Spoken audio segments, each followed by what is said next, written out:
अर्जुन देव धीरे धीरे सीढ़ियों से ऊपर उसके पीछे पीछे चले गए। अर्जुन देव को इस बात से आश्चर्य हुआ कि जब तीसरी मंजिल पर रखवाली करने वाले ल्यूशांग पवेलियन के काश्तकारों ने फैट्सो को देखा तो उन सभी के चेहरे पर सम्मानजनक भाव थे। ऐसे ही वे बिना किसी रुकावट के चौथी मंजिल पर चले गए। ल्यूशांग पवेलियन की चौथी मंजिल अर्जुन देव की कल्पना से अलग थी। सजावट बहुत सरल थी, कोई भव्य सजावट नहीं थी। साधारण सजावट ने किसी को नीरस और नीरस एहसास नहीं दिया, इसके बजाय इसने किसी को तरोताजा और सहज महसूस कराया। Ding dong, ding dong. चौथी मंजिल पर एक स्क्रीन के पीछे एक जिथर की मधुर ध्वनि आई। ये घाटी छोड़ने वाले ओरियोल या अपने घोंसले में लौटने वाले निगल की तरह था। एक पल में भारी बारिश की तरह शोर था, अगले पर यह एक फुसफुसाने जैसा था। पहले तो ऐसा लग रहा था जैसे गड़गड़ाहट और हवा उगल रहा हो, लेकिन साथ ही ऐसा भी लग रहा था जैसे वो एक करहा रहा हो। जिथर की आवाज इतनी सुंदर थी कि संगीत को नहीं समझने वाले अर्जुन देव को भी नशे का एहसास हुआ। जीथर की मधुर ध्वनि चौथी मंजिल की सुरुचिपूर्ण सजावट के साथ मिलकर अनजाने में ही नशे में धुत हो गई। अर्जुन देव ने प्रशंसा की, चौथी मंजिल की सजावट बहुत ही सरल और बेहद सुरुचिपूर्ण है। इन्हें किसी विशेषज्ञ द्वारा व्यवस्थित किया गया होगा। जब अरुण तेजस ने यह सुना तो उन्हें बहुत खुशी हुई। उसने आत्मविश्वास से सोने से बने फोल्डिंग पंखे को खोला और उसे कई बार लहराया। वे मुस्कुराते हुए कहे, मैं प्रतिभाहीन हूं, लेकिन भाई अर्जुन ने मेरी प्रशंसा की। चौथी मंजिल की सजावट मेरे द्वारा की गई थी। देश में ल्यूशांग मंडप की सभी शाखाओं में इस तरह की सजावट है। अर्जुन देव अवाक रह गया। उन्होंने चौथी मंजिल के माहौल को फैट्सो से जोड़ने की हिम्मत नहीं की। लंबे समय के बाद उन्होंने कहा, मान लो कि मैंने कभी कुछ नहीं कहा। अरुण तेजस के मार्गदर्शन में उन दोनों को रेलिंग के पास एक टेबल मिली। इस जगह का दृश्य बहुत चौड़ा था। वे सड़कों पर लोगों को आते जाते स्पष्ट रूप से देख सकते थे। वेटर, अच्छी शराब के 2 जग लाओ। शराब के साथ जाने के लिए कुछ व्यंजन और मछली दलिया का 1 कटोरा लाओ। अरुण तेजस ने बैठते ही तुरंत जोर से कहा। भोजन परोसने में ल्यूशांग मंडप की दक्षता बहुत अधिक है। थोड़ी देर में वेटर सभी व्यंजन और शराब ले आया था। अरुण तेजस के सामने सुगंधित मछली दलिया रख दिया गया। जब बैग को खुशबू सूंघी तो तुरंत मेज पर कूद गया और मछली दलिया की ओर चल पड़ा। अरुण तेजस को लगा कि यह दिलचस्प है और उसने बैग का सिर रगड़ने के लिए अपना हाथ बढ़ाया। एक हल्की चमक के साथ बै ने अरुण तेजस के मोटे हाथ से परहेज किया। उन्होंने अपने पंजों का इस्तेमाल करके धीरे धीरे मछली दलिया को अर्जुन देव की ओर धकेलने के लिए कहा। अंत में उन्होंने अरुण तेजस पर भी अपनी आंखें घुमा ली। बै द्वारा हे दृष्टि से देखे जाने के बाद अरुण तेजस अजीब सी मुस्कुराया। उसने शराब का एक घूंट लिया और अर्जुन देव से कहा, भाई अर्जुन देव, आपके पास वास्तव में बहुत ही अद्भुत हाथों की जोड़ी है। मेरे पास अमीर बनने की एक योजना है। जब तक भाई सहयोग करने को तैयार हैं, तब तक आप तुरंत अमीर बन पाएंगे। अर्जुन देव ने कुछ दिलचस्पी से अपना सिर हिलाया। मैं विवरण सुनना चाहता हूं। किम फैट्सो हंसते हुए अर्जुन देव के कान के करीब ले जाने की कोशिश की। उसने उसे अपनी योजना फुसफुसाई। अर्जुन देव की यह सुनकर वे मदद नहीं कर सके और कड़वाहट से मुस्कुराए। मुझे पता चला कि न केवल आप मोटे हैं, बल्कि आपकी हिम्मत भी असाधारण रूप से मोटी है।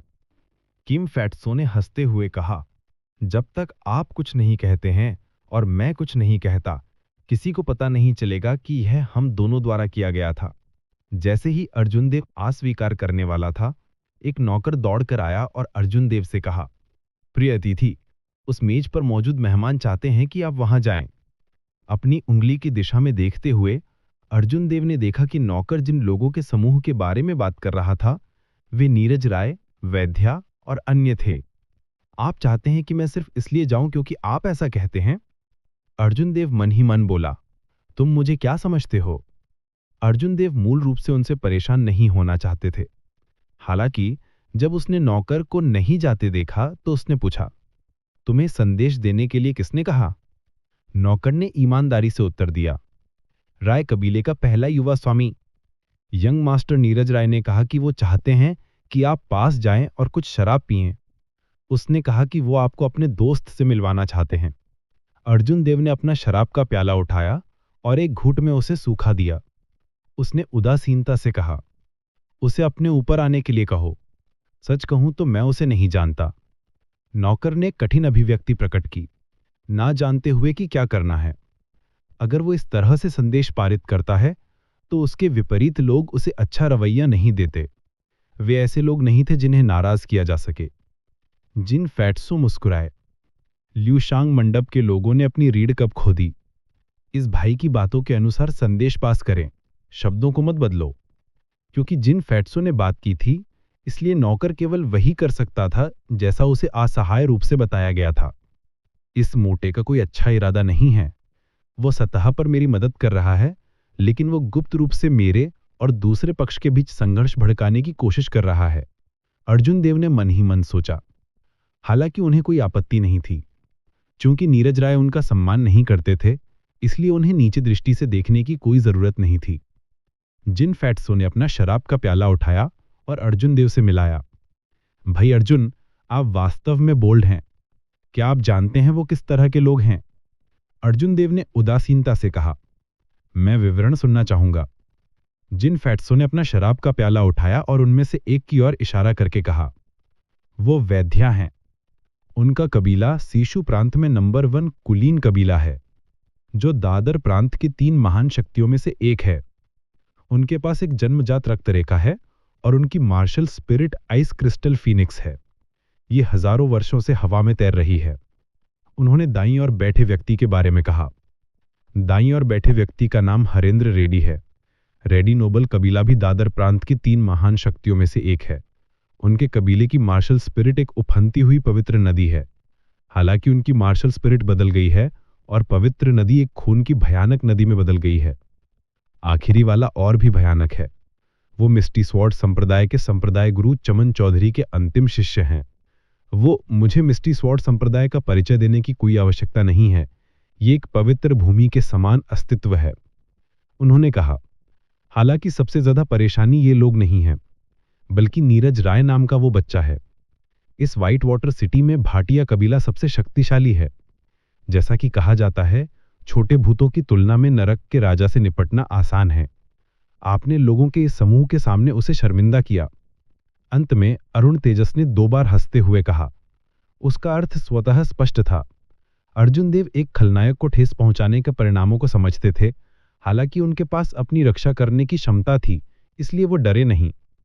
हालांकि वो थोड़े उलझन में थे कि दोमिंग प्रांत की 3 महान शक्तियों की युवा पीढ़ी इस व्हाइट वाटर सिटी में क्यों आई थी। अर्जुन देव ने पूछा। आपको पता होना चाहिए कि लोगों का ये समूह यहाँ किस लिए आया है ना? जिन फैट्सो ने केवल आधा ही कहा जो वो कहना चाहता था। ये स्पष्ट था कि वो अर्जुन देव को पूछना जारी रखने के लिए लुभाना चाहता था। उसके बाद उन्होंने मुश्किल स्थिति में होने का नाटक किया और उनके पास अर्जुन देव को बताने के अलावा कोई विकल्प नहीं था। वो चाहता था कि अर्जुन देव उन पर एहसान करे। हालांकि अर्जुन देव उत्सुक थे, लेकिन ये इस बिंदु तक नहीं था कि उन्हें जानने की जरूरत थी। इसके अलावा ये मोटा स्पष्ट रूप से एक साधारण व्यक्ति नहीं था। उन्होंने जो योजना बताई थी उसके बारे में सोचते हुए अर्जुन देव ने महसूस किया कि इस व्यक्ति के साथ कोई व्यवहार नहीं करना बेहतर है। कौन जानता है, वो बिना जाने भी उसके द्वारा मारा जा सकता है। ये देखकर कि बाई अब खाना खाने के बाद हिलना नहीं चाहती है, अर्जुन देव अपने दिल में मंद मंद मुस्कुराए और विदा लेने के लिए तैयार हो गए। जैसे ही अर्जुन देव बोलने वाले थे, नीरज राय उदास भाव से 2 नौकरों को ले गए। ये भाई, क्या आप अपना नाम बताने की हिम्मत करते हैं? अर्जुन देव ने अपने पीछे एक नजर डाली और पाया कि सामने की मेज पर बैठे लोग पहले ही खाना खा चुके थे। वैद्या और अन्य 2 पहले ही जा चुके थे। कुछ देर सोचने के बाद उसने नीरज राय के मकसद का अंदाजा लगा लिया। क्योंकि मुख्य खरीदार पहले ही जा चुका था, इसलिए नीरज राय को अपना आचरण बनाए रखने की कोई जरूरत नहीं थी। ये देखकर कि अर्जुन देव ने नीरज राय के सवाल का तुरंत जवाब नहीं दिया, उनके पीछे एक नौकर ने अर्जुन देव की ओर इशारा करते हुए कहा, क्या आप बहुत अहंकारी हैं? हमारे यंग मास्टर चाहते हैं कि आप ड्रिंक के लिए जाए, फिर भी आप उसे चेहरा नहीं देते हैं। आपको क्या लगता है, आप कौन हैं? आपको व्हाइट वाटर सिटी के राय कबीले की भी परवाह नहीं है? अर्जुन देव खड़े हुए। उन्होंने अपने दाहिने हाथ को मुट्ठी में बांध लिया। बैंगनी रोशनी वापस ले ली गई थी। उसने बकवास बोलने या किसी भी फैंसी चाल का उपयोग करने में कोई समय बर्बाद नहीं किया।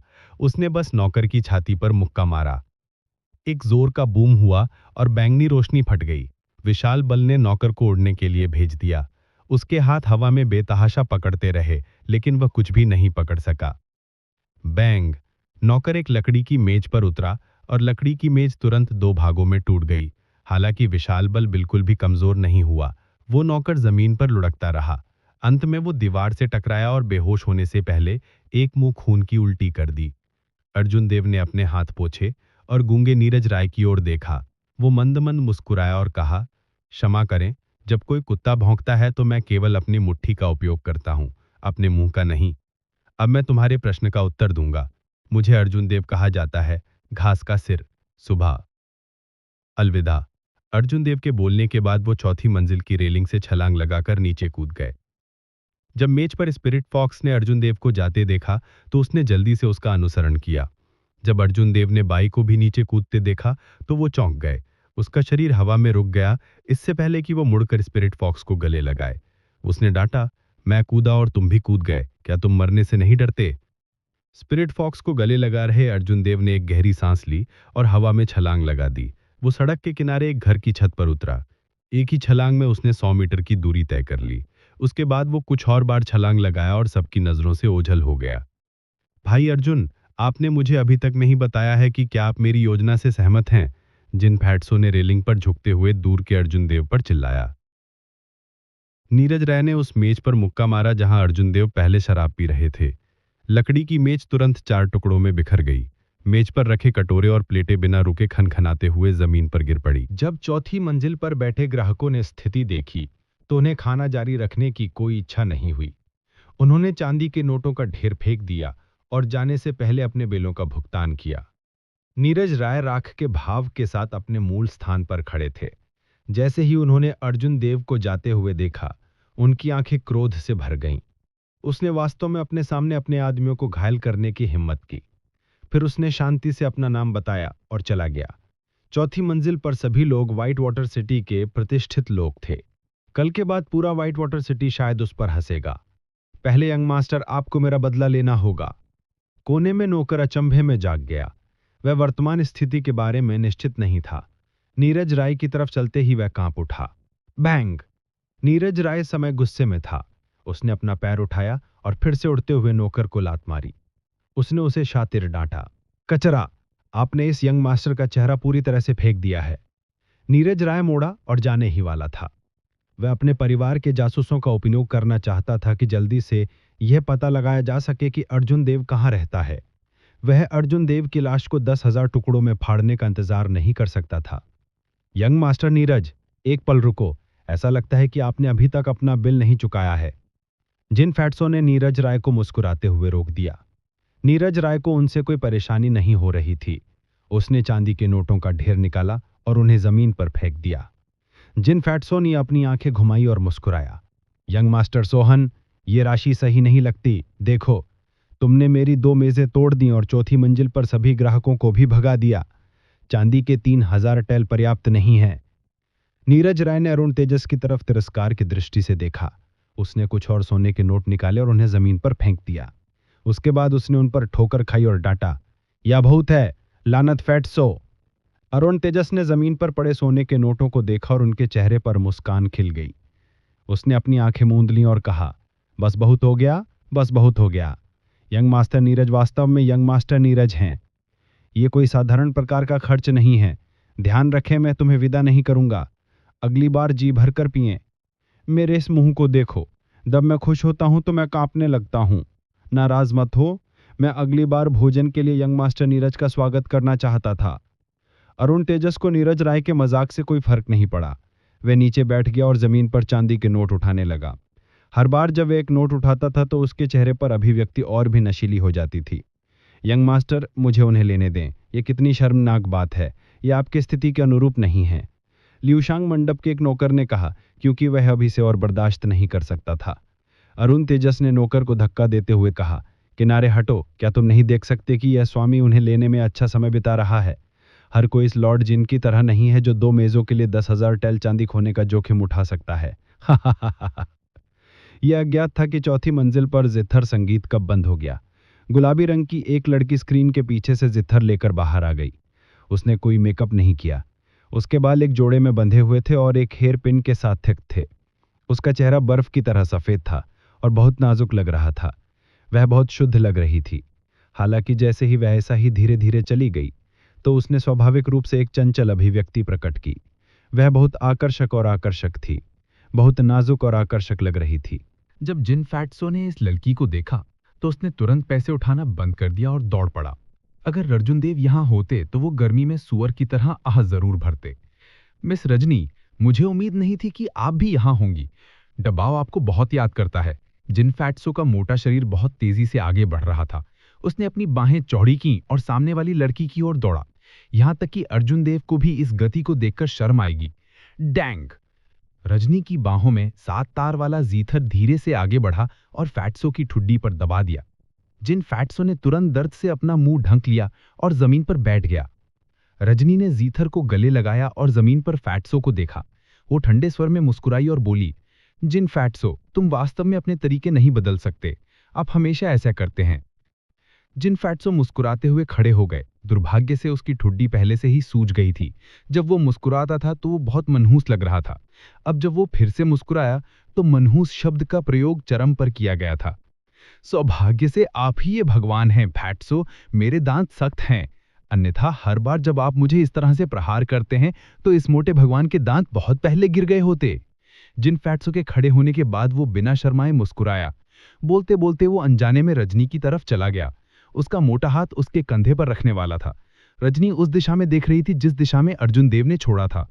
वो फैट्सो की हरकतों पर ध्यान नहीं दे रही थी। फैटी के दिल की धड़कन अचानक कई बार तेज हो गई। अपने दिल में एक और देवी को अपने सामने खड़ा देखकर और अंत में उसे छूने में सक्षम होकर उसके चेहरे पर चर्बी मदद नहीं कर सकी, लेकिन कुछ बार कांप गई। रजनी अचानक मुड़ी। उसकी बाहों में प्रतीत होने वाली साधारण जीथर ने एक तेज हवा को लिया, जबकि ये फैट्सो के चेहरे की ओर टूट गई। फैट्सो चौंक गया। उसने जल्दी से अपना सिर नीचा किया और चकमा दे दिया। रजनी को गुस्से से घुरते हुए देखकर फैट्सो ने अपना शरीर सीधा किया और मुस्कुराया। उसने कहा, यह पूरी तरह से अनैच्छिक है। हर बार जब मैं मिस रजनी को देखता हूं तो मुझे एक आवेग महसूस होता है। ये एक आदमी की सामान्य शारीरिक प्रतिक्रिया है। मिस रजनी, कृपया बुरा ना माने। मेरी गांड को आवेग तुम्हारे जैसा बेशरम कैसे हो सकता है? रजनी ने अपने मन में मोटे को 10,000 बार शाप दिया। हालांकि वो जानती थी कि मोटे की चमड़ी कितनी मोटी थी। वो जितना उसे डांटती वो उतना ही अहंकारी हो जाता। सबसे अच्छा तरीका था उसे नजरअंदाज कर दिया जाए। रजनी ने एक साफ टेबल मिली और बैठ गई। उसने कहा, लानत है मोटे, उस युवक के साथ तुम्हारा क्या संबंध है? जब फैट्सो ने यह सुना तो वो दंग रह गया। उसने बहुत गंभीरता से कहा, क्या ऐसा हो सकता है कि मैं तुम्हारा भाई जिन तुम्हें संतुष्ट करने के लिए पर्याप्त नहीं हूं? रजनी, तुम्हारी भूख बहुत बड़ी है। FUCK। इस बार वो इसे और ज्यादा सहन नहीं कर सकी। उसने जीथर को थप्पड़ मारा और वो हवा में उड़ गया, जिससे एक शॉक वेव पैदा हुई, जबकि वो फैट्सो की ओर उड़ गया। फैट्सो इस जीथर का उद्गम जानता था, इसलिए वो इसके साथ आमने सामने संघर्ष करने की हिम्मत नहीं करता। वो फुर्ती से किनारे की ओर चकमा दे गया, एक गति प्रदर्शित करते हुए जो उसके आंकड़े से मेल नहीं खा रही थी। जीथर की गति नहीं रुकी। एक जोरदार उछाल के साथ इसने लियूशांग मंडप की लकड़ी की दीवार में एक कटोरे के आकार के छेद को छेद दिया। लियूशांग मंडप की दीवारों की लकड़ी 100 साल पुरानी चोटी की गुणवत्ता वाले चंदन से बनी थी। लकड़ी के एक टुकड़े की कीमत हजारों सोने की थी। फैट्सो ने विशाल छेद को देखा और महसूस किया कि उसके दिल से खून बह रहा है। वह छेद के सामने की ओर भागा और अपने हाथों से इशारा किया। यह गणना करने की कोशिश कर रहा था कि उसने कितना पैसा खो दिया था। अरे नहीं, मैंने अभी अभी उठाए गए आधे बैंक नोट खो दिए हैं। इशारा करने के बाद फैट्सो दर्द से चिल्लाया। बूम! जो जीथर पहले से ही उड़ चुका था वह शुवा ध्वनि के साथ वापस उड़ गया।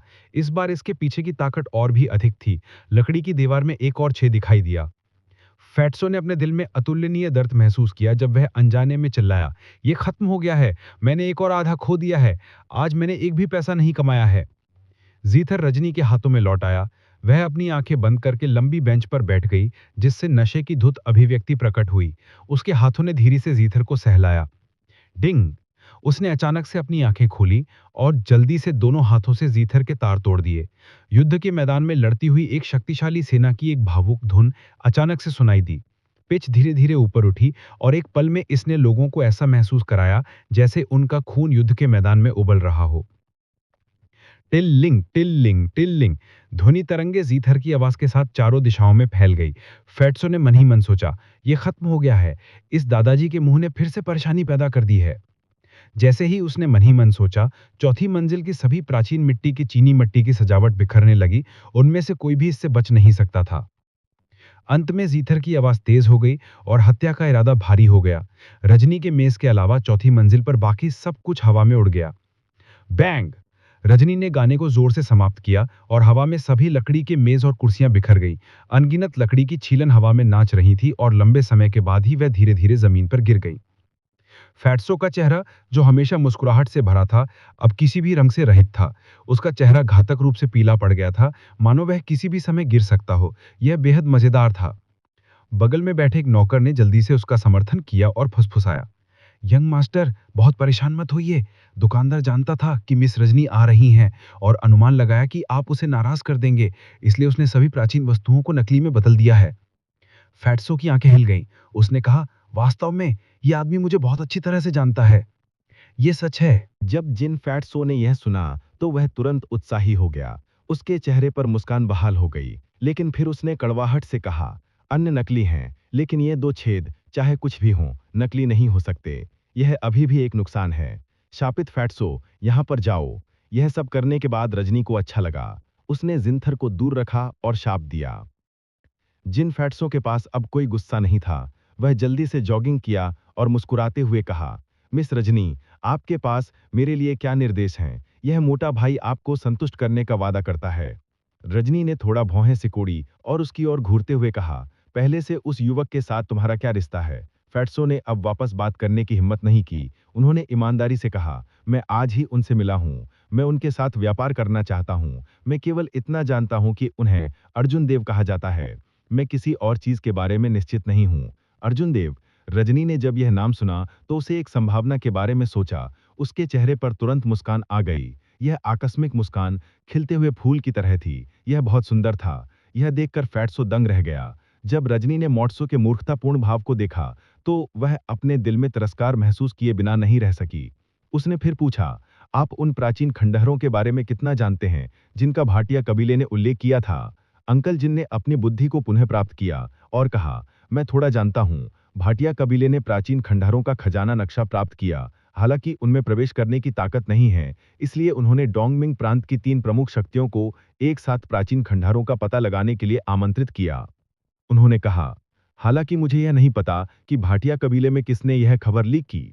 अब इस खबर से सभी को अवगत करा दिया गया है। शीहे और नानलिंग की बड़ी ताकतों ने सभी लोगों को यहाँ भेजा है। यहाँ तक कि राजकुमार की हवेली ने भी लोगों को यहाँ भेजा है। रजनी मन ही मन हैरान थी। प्राचीन मनुष्यों द्वारा छोड़े गए प्राचीन खंडहरों का आकर्षण बहुत अधिक था। ऐसा लग रहा था कि इस झंझट में फंसना आसान नहीं होगा। व्हाइट वाटर सिटी, पश्चिमी जिला, एक स्वतंत्र आंगन में एक लकड़ी का डंडा था। अर्जुन देव ने चंद्र छाया कृपाण को पकड़ रखा और अपने सामने लकड़ी के डंडे पर ध्यान केंद्रित किया। उनकी आभा अपने चरम पर थी। ची ची कृपाण खींचना। अर्जुन देव की आंखें अचानक सिकुड़ गईं। उसने लूनर शैडो कृपाण खींचा और लकड़ी के कर्मचारी को काट दिया। लकड़ी का लाठी, जो एक हाथ जितना मोटा था, को काट दिया गया था। श्वा श्वा श्वा। अर्जुन देव ने तेजी से 3 बार और हैक किया। जब चौथी हड़ताल हुई तो लकड़ी का डंडा जमीन पर गिरने से पहले कुछ बार हिला। केवल 4 साधारण प्रहारों के बाद अर्जुन देव का माथा पसीने से तरबतर हो गया।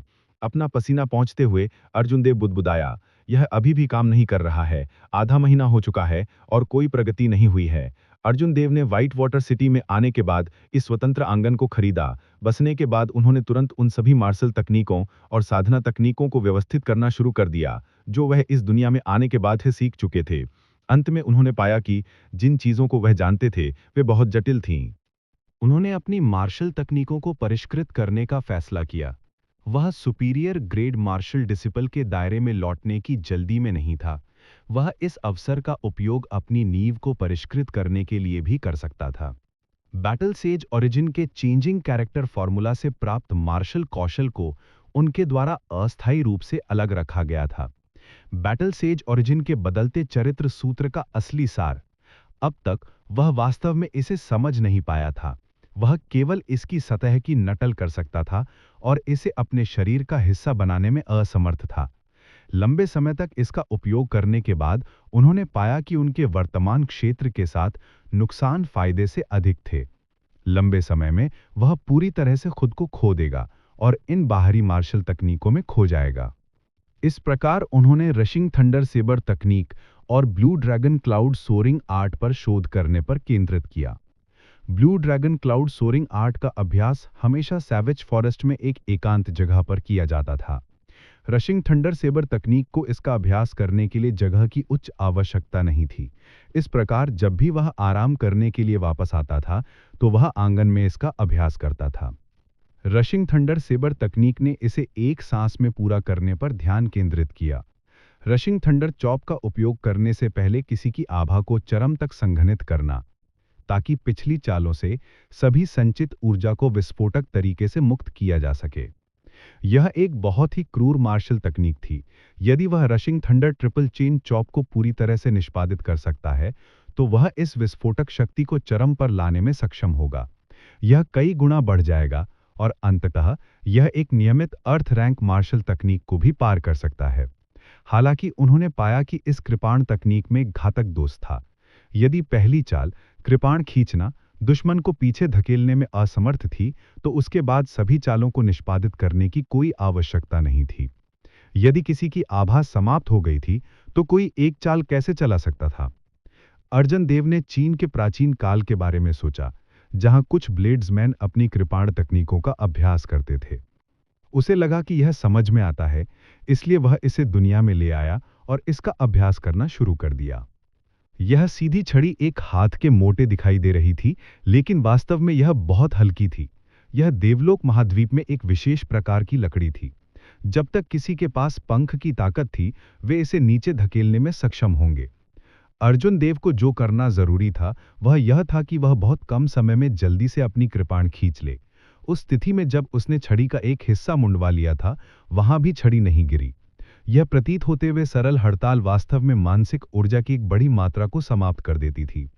व्हाइट वाटर सिटी में रहे उस महीने में अर्जुन देव ने अधिकांश समय रशिंग थंडर कृपाण तकनीक के पहले चाल का अभ्यास करने में बिताया था। कृपाण का खींचना।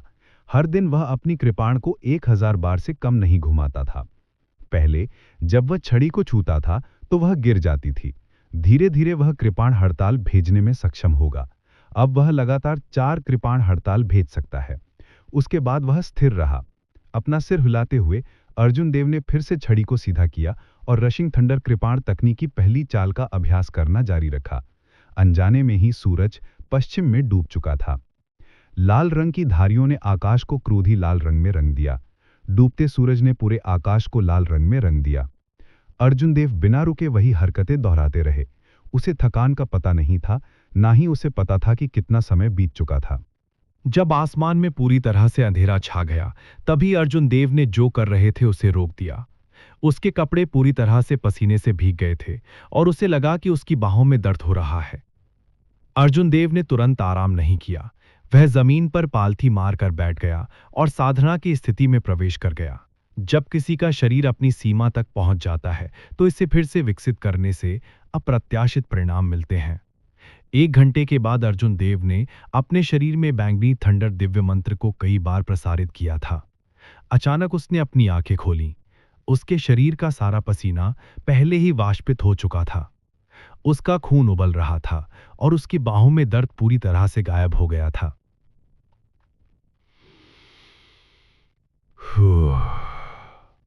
अर्जुन देव ने उठकर गहरी सांस ली। उसने अपनी बाहों को फैलाया और उसके शरीर की सभी हड्डियों ने कर्कश आवाजें दी। अर्जुन देव के मन में एक सहज भाव आया। जब बाई, जो पत्थर की मेज पर खड़ी थी, ने देखा कि अर्जुन देव ने खेती पूरी कर ली है तो वह जल्दी से नीचे कूद गई और उनके आलिंगन में भाग गई। उसकी आंखें, जो आध्यात्मिकता से भरी हुई थीं, रात में एक फीकी चमक देती थीं। अर्जुन देव मंद मंद मुस्कुराए और उसे उठा लिया। कुछ देर इसके साथ खेलने के बाद उन्होंने इसे स्पिरिट ब्लड जेड में संग्रहित कर लिया। जैसे ही अर्जुन देव सोने के लिए अपने कमरे में लौटने की तैयारी कर रहे थे, दूर से एक हल्की हत्या का इरादा आया। अर्जुन देव ने भौहें सिकोड़ लीं और हत्या के इरादे के स्रोत की दिशा में अपनी आध्यात्मिक भावना का विस्तार किया। आधी रात में काकृति अपने हाथ में ब्रॉड सेबर पकड़े हुए थी। वह छतों के चारों ओर छलांगे लगा रहा था। अर्जुन देव की यार्डों की तरफ बढ़ रहा था। जब अर्जुन देव ने इस शख्स का चेहरा देखा तो वह मन ही मन ठंडी मुस्कान से मुस्कुराए। यह व्यक्ति नीरज राय का दूसरा नौकर था, जिसने डींग हाँकने की कोशिश की थी कि वह अर्जुन देव को एक थप्पड़ से मार सकता है।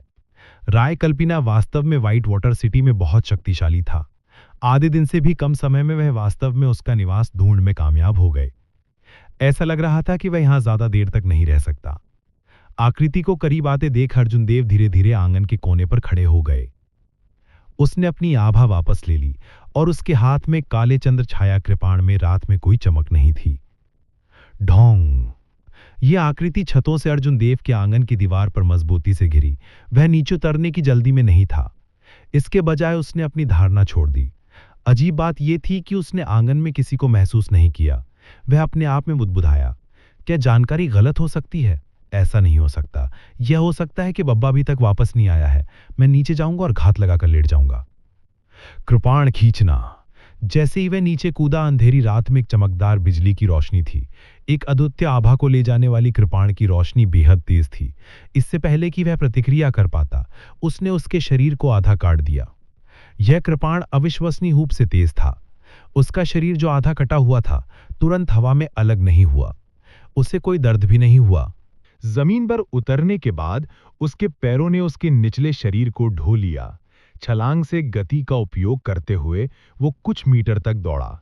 एक पल के बाद उसके चेहरे पर एक भयानक अभिव्यक्ति प्रकट हुई। वो अपने पैरों को खाली देखता रहा जो उसके सामने चल रहे थे। उसने अपना सिर घुमाया और बिजली की रोशनी गायब होते ही अर्जुन देव की ठंडी आंखों को देखा। अर्जुन देव ने बैंगनी लौ का एक कतरा निकाला और लाश को जमीन पर जलाकर राख कर दिया। उसके बाद वो अपना सामान पैक करने के लिए अपने कमरे में गया और तुरंत आंगन से बाहर चला गया। अगली सुबह अर्जुन देव एक सुनसान सराय से बाहर आए। उसने एक काला लबादा पहना हुआ था जो उसके पूरे शरीर को काली छाया में ढक रहा था।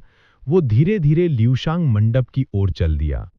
अर्जुन देव की वेशभूषा काश्तकारों के बीच असामान्य नहीं थी, इसलिए जब वो ल्यूशांग मंडप में गए तो उन्होंने ज्यादा ध्यान आकर्षित नहीं किया। उसने लापरवाही से एक मेज ढूंढी और बैठ गया।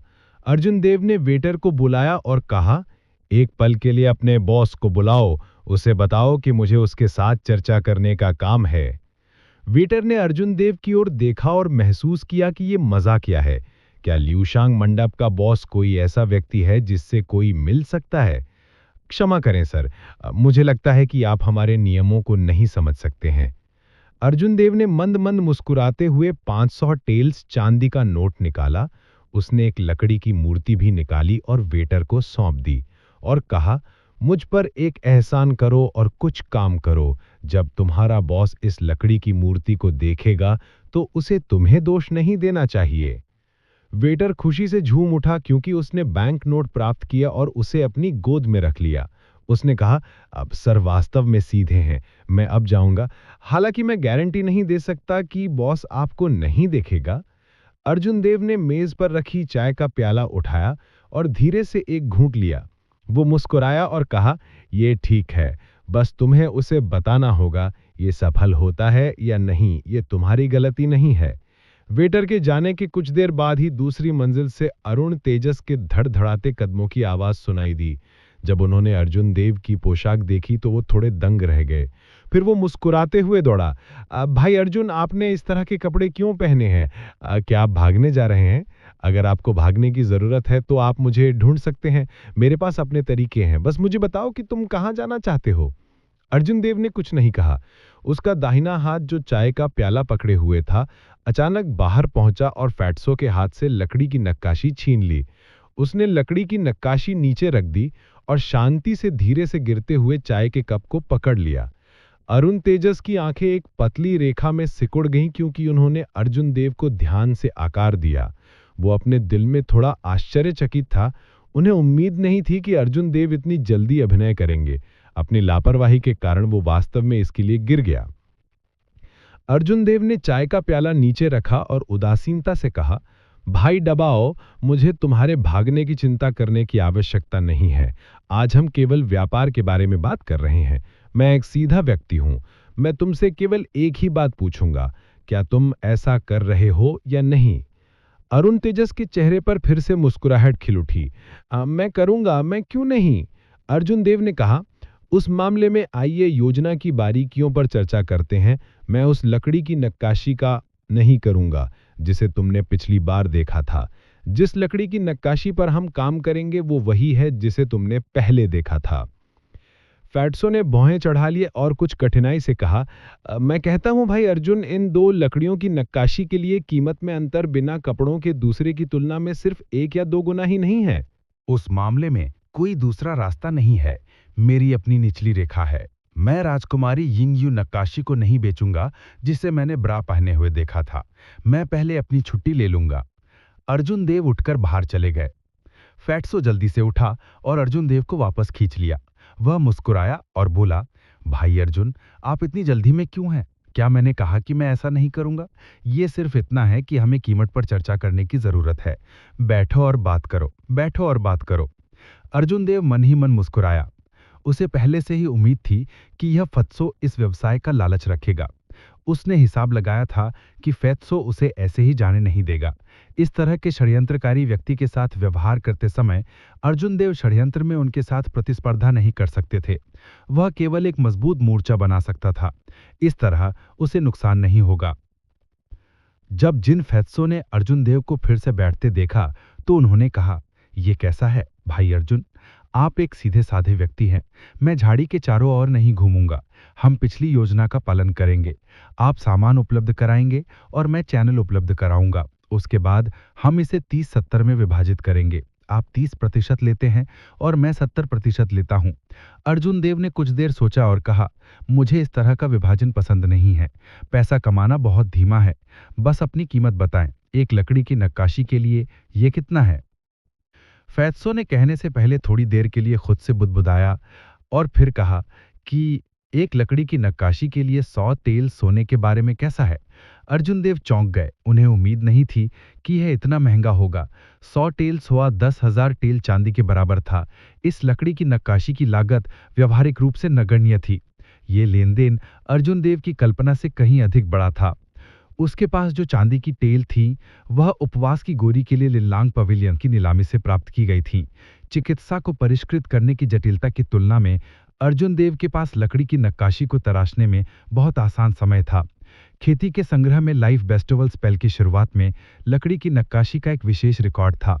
अर्जुन देव की कारीगरी इसी से निकली थी। इस दुनिया में जहां मार्शल आर्ट्स का सम्मान किया जाता था, ऐसे बहुत से लोग नहीं थे जो इस तरह की अपरंपरागत तकनीक में विशेषज्ञता रखते थे। ये कहना अतिशयोक्ति नहीं होगी कि अर्जुन देव की कारीगरी अद्वितीय थी। मूल रूप से अर्जुन देव फैत्सो की योजना को अस्वीकार करना चाहते थे।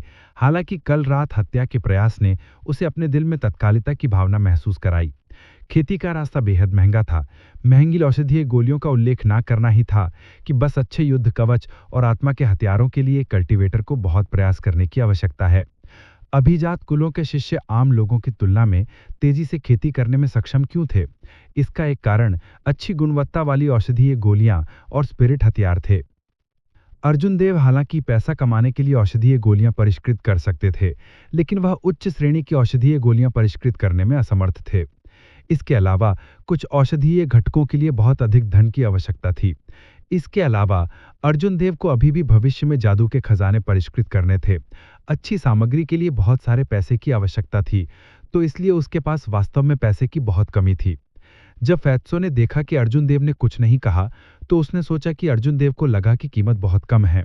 उन्होंने कहा, भाई अर्जुन, क्या आप इस कीमत से संतुष्ट हैं? मैं इस कीमत पर आपका फायदा नहीं उठा रहा हूं। इससे बढ़कर कुछ नहीं हो सकता। अर्जुन देव ने अपनी बुद्धि को पुनः प्राप्त किया और मुस्कुराया।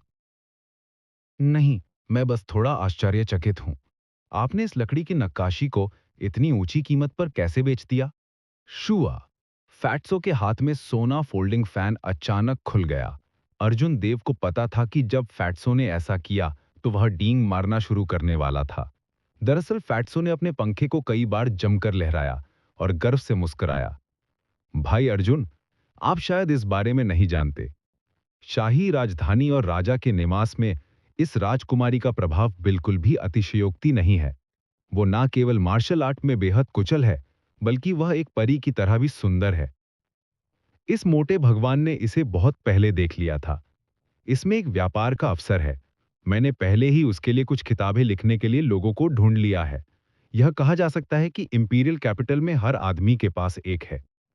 किताबों के प्रभाव में सभी प्रकार के दुष्प्रभाव भी होते हैं। मैंने इस लकड़ी की नक्काशी के विचार के बारे में पहले ही सोच लिया था। दुर्भाग्य से मुझे एक उपयुक्त शिल्पकार नहीं मिला है। इसलिए जब मैंने भाई अर्जुन को देखा तो मुझे लगा कि हमारी किस्मत है। मैं पहले से ही आपकी जैसी प्रतिभा की तलाश कर रहा हूं। अर्जुन देव ने अपने दिल में आह भरी। यह फैट्सो वास्तव में व्यापार करने में एक प्रतिभाशाली है। उसने वास्तव में इस तरह की एक व्यवसाय पद्धति के बारे में सोचा। अंत में अर्जुन देव को अचानक कुछ सूझने लगा। उसने जांच से पूछा, भाई दाबाओ, क्या आपके वे उपन्यास कामुक हैं? फैट्सो अजीब तरह से मुस्कुराया। यह मैं यह नहीं कह सकता कि वे कामुक हैं। मैं केवल यह कह सकता हूं कि वो कुछ रोमांस तत्वों के साथ फैंटेसी उपन्यास हैं। अर्जुन देव अपने दिल में शर्म से शर्मा गया। वो जानता था कि यह मोटा उचित रास्ता नहीं अपनाएगा। उसने चिंतित होकर पूछा, क्या आप रॉयल कोर्ट को इस बारे में पता लगाने से नहीं डरते? फैट्सो ने बुरी तरह मुस्कुराते हुए कहा, इस बारे में चिंता करने की कोई जरूरत नहीं है। इन पुस्तकों को इकट्ठा करने के प्रभारी उच्च पदाधिकारी ने मेरे साथ निजी तौर पर उपन्यासों के विवरणों पर चर्चा की है। ये अभी भी क्रमबद्ध हैं। यदि वह उन सभी को जब्त कर लेता तो वह उन्हें पढ़ नहीं पाता। अर्जुन देव फैट्सो की कौशल की प्रशंसा किए बिना नहीं रह सके। उसने देव कबीले से लकड़ी की नक्काशी निकाली और उन्हें फैट्सो को सौंप दी। ये अतीत में उकेरे गए हैं, बहुत सारे नहीं हैं, केवल 100 के बारे में। एक कीमत का नाम बताएं। जिन फैट्सो ने कुछ नहीं कहा।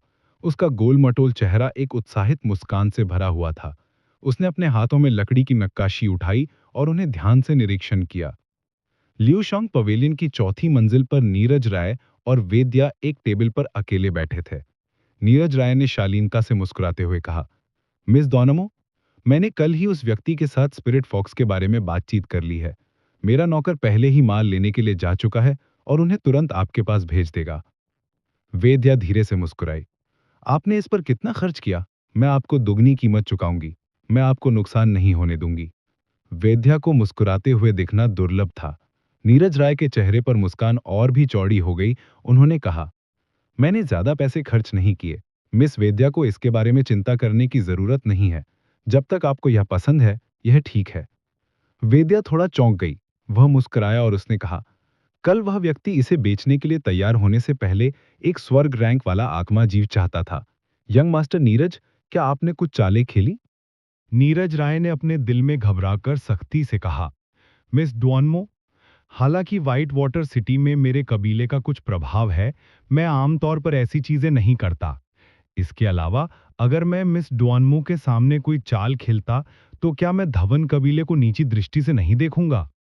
वेदिया को यह अजीब लगा और उसने कुछ नहीं कहा। वे दोनों इंतजार करते रहे। हालांकि काफी देर तक इंतजार करने के बाद नीरज राय ने जिस नौकर का जिक्र किया था वो नहीं आया था। मुझे लगता है कि कुछ हुआ होगा। हम इस बारे में एक और दिन बात करेंगे। मैं पहले चलूंगा। आखिरकार वेद्या ने अपना धैर्य खो दिया। वो उठा और सीढ़ियों से नीचे चला गया। नीरज राय ने उस नौकर को मन ही मन शाप दिया। उसने नोटों का ढेर नीचे फेंक दिया और जल्दी से वेद्या का पीछा किया। नीरज राय ने दूसरी मंजिल तक पीछा किया और अंत में वेद्या को पकड़ लिया। उसने जल्दी से ऊंची आवाज में कहा, मिस डुआनमू, मेरा स्पष्टीकरण सुनो। वेद्या रुक गई और विनम्रता से बोली, यंग मास्टर नीरज, समझाने के लिए कुछ नहीं है। ये पहली बार में कोई बड़ी बात नहीं थी। आपको इसे दिल पर लेने की जरूरत नहीं है। वेद्या के हाव-भाव देख के नीरज राय को मन ही मन पता चल गया कि वो गहरे संकट में है। वो मदद नहीं कर सकता लेकिन चिंतित महसूस कर रहा था। इस समय जिन फैट्सो ने आखिरकार 100 लकड़ी की नक्काशी का निरीक्षण करना समाप्त कर दिया। वो मुस्कुराया और उन्हें दूर रख दिया। फिर उसने नोटों का एक ढेर निकाला और उन्हें अर्जुन देव को सौंप दिया। भाई अर्जुन, कृपया उन्हें गिने। अर्जुन देव ने नोट रख दिए और खड़े हो गए। उन्हें गिनने की जरूरत नहीं है। आपके साथ काम करके खुशी हुई। जब मेरे पास बाद में और अधिक होगा तो मैं आपको और दूंगा। जब वो पीछे मुड़ा तब संयोग से नीरज राय की नजरें पड़ी। जब नीरज राय ने काले कपड़े पहने अर्जुन देव को देखा तो उन्होंने हैरानी का भाव दिखाया। अर्जुन देव! आश्चर्य के बाद असीम क्रोध था। नीरज राय को यहां उनसे मिलने की उम्मीद नहीं थी। अर्जुन देव की ओर बढ़ते ही उनकी शर्मिंदगी गुस्से में बदल गई। नीरज राय को यहां अर्जुन देव से मिलने की उम्मीद नहीं थी। जब उसने सोचा कि कल क्या हुआ था और अभी क्या हुआ, तो वो उस गुस्से को नहीं रोक सका जिसे उसने लंबे समय तक दबाए रखा था। भले ही वेद्या धवन उनके साथ थे, लेकिन अर्जुन देव अपने व्यवहार को बनाए रखने की जहमत नहीं उठा सके। अब उसके मन में केवल एक ही विचार था, जो अर्जुन देव को मौके पर ही मार देना था। वो अपमान का बदला चुकाना चाहता था, जो अपमान अर्जुन देव ने उसे कई बार दिया था। जब अर्जुन देव ने अचानक नीरज राय को देखा, तो वो थोड़ा हैरान रह गए। हालांकि वो जल्दी ही शांत हो गया। नीरज राय अपने साथ कोई नौकर नहीं लाया था। यंग मास्टर नीरज, हम फिर मिलते हैं। अर्जुन देव के चेहरे पर एक फीकी मुस्कान थी। उसने कोई डर नहीं दिखाया, बल्कि ऐसा लग रहा था जैसे वो किसी पुराने दोस्त से मिला हो। वो मुस्कुराते हुए नीरज राय के पास गया। नीरज राय ने शाप दिया, तुमसे मिलकर। लेकिन उससे पहले कि वो शाप देना समाप्त कर पाता, उसने देखा कि अर्जुन देव के हाथ में अचानक एक काला कृपाण प्रकट हो गया। अर्जुन देव के पैर थोड़े हिले और वो जल्दी से एक मुद्रा में आ गए। कृपाण खींचना। उसकी आंखों के सामने कृपाण की रोशनी चमक उठी। नीरज राय ने इतना तेज कृपाण पहले कभी नहीं देखा था। उन्होंने ऐसी ताकतवर व्यक्ति भी नहीं देखा था। ये सोचने के लिए कि उसने व्हाइट वाटर सिटी में उसके सामने पहला कदम उठाने की हिम्मत की। महत्वपूर्ण क्षण में उन्होंने एक मीडियल ग्रेड मार्शल मास्टर की ताकत को उसकी सीमा तक ला दिया और अपनी पूरी ताकत से पीछे हट गए। महत्वपूर्ण क्षण में उनके असाधारण प्रदर्शन ने उनकी जान बचाई। इस कृपाण ने उसे आधा नहीं काटा, हालांकि इसने अभी भी उसकी छाती पर एक उंगली तक गहरा घाव छोड़ दिया। खून हवा में फैल गया। कृपाण में एक बड़ी ताकत थी, जिससे अर्जुन देव का शरीर वापस उड़ गया। नीरज राय के सीने पर एक बड़ा छेद दिखाई दिया और एक पीला चित्र तैर गया। अर्जुन देव ने जल्दी से उस चित्र को अपने हाथों में पकड़ लिया। जमीन पर लेटे नीरज राय ने जब देखा कि अर्जुन देव ने चित्र प्राप्त कर लिया है, तो वह खड़ा होना चाहता था। हालांकि उन्होंने पाया कि उनकी छाती पर कृपाण का घाव बहुत गंभीर था। खून बहता रहा। उसके पास खड़े होने की ताकत भी नहीं थी। वह मदद नहीं कर सका, लेकिन चिंतित महसूस कर रहा था। उसने हवा में खून निकाला और जोर से कहा, मिस डुआनमू, यह प्राचीन अवशेष के नक्शे की एक प्रति है। तुम्हें इसे प्राप्त नहीं करने देना चाहिए।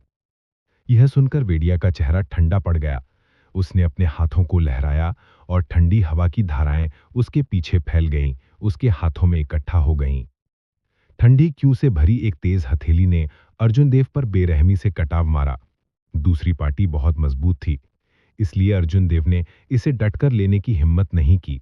जमीन पर अपने पैरों की उंगलियों के हल्के टैप के साथ वो हवा में उड़ गया और दूसरी मंजिल से नीचे कूद गया। भूम! जब अर्जुन देव के पीछे मेज तुरंत बर्फ की मूर्ति में जम गई, फिर वह एक जोरदार धमाके के साथ बिखर गई और अनगिनत बर्फ के टुकड़ों में बदल गई। क्या अत्याचारी ठंडी क्यों है? जब दूसरी मंजिल पर बैठे काश्तकारों ने यह देखा, तो वे चौंक गए। उन्होंने जल्दी से अपने बिलों का भुगतान किया और चले गए। वे इस लड़ाई से प्रभावित नहीं होना चाहते थे। धमाका! जब वेडिया ने अर्जुन देव को पहली मंजिल पर उतरते देखा, तो वह अपने दाएं पैर के नीचे लकड़ी के तख्त पर पटक दिया। उनकी आकृति तुरंत पहली मंजिल पर उतरी और अर्जुन देव के बगल में प्रकट हो गई। क्या पवित्र शिट! क्या वह दुकान को तोड़ने की कोशिश कर रहा है? जिन फैट्सो मदद नहीं कर सका, लेकिन जोर से श्राप देने लगा जब उसने लकड़ी के तख्त में छेद देखा। वेडिया के उतरने के बाद उन्होंने तुरंत अर्जुन देव की पीठ पर ठंडी क्यू की एक धारा भेजी। ठंडी क्यू जल्दी से हवा में बर्फ में संघनित हो गई और एक छोटे पक्षी के आकार में बदल गई। ची! वेडिया ने अपने दोनों हाथों से एक हाथ की मुद्रा बनाई और उसके शरीर में आइस फिनिक्स मार्शल स्पिरिट चिल्लाने लगी। हवा में उड़ते हुए हिम पक्षी की आंखें चमक उठीं और उसका आकार और गति तुरंत दोगुनी हो गई। उसके पीछे से एक खतरनाक आभा आई। अर्जुन देव तुरंत रुक गए और उनका दिमाग खाली हो गया। उन्होंने उस स्थिति को याद किया जिसमें वह कृपाण का अभ्यास करते थे। वह बेहद केंद्रित था और उसके दाहिने हाथ ने लूनर शैडो कृपाण को कसकर पकड़ लिया।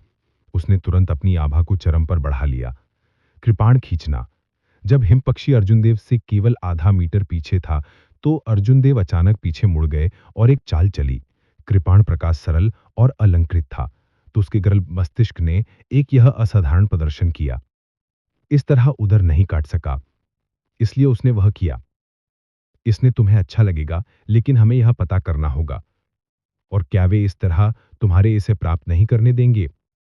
तो वह कैसे करेगा? तुम्हें उसे इसे प्राप्त नहीं करने देना चाहिए। तो वह कैसा होगा? तो वह कैसा महसूस करेगा? तो उसने अपने हाथों को लहराया और उसके शरीर में ठंड धीरे धीरे संघमित हो गई। इसमें एक बहुत अच्छा स्वाद होता है। इस तरह की कुछ चीजों की तुलना मिक्स से नहीं की जा सकती। तो वह तुम्हें बहुत मजबूती से पकड़ लेगी। इसलिए अर्जुन देव ने इसे दोबारा लेने की हिम्मत नहीं की। जमीन पर उसने पैर की उंगलियों के हल्के टैप के साथ वो हवा में उड़ गया और दूसरी मंजिल के नीचे कूद गया।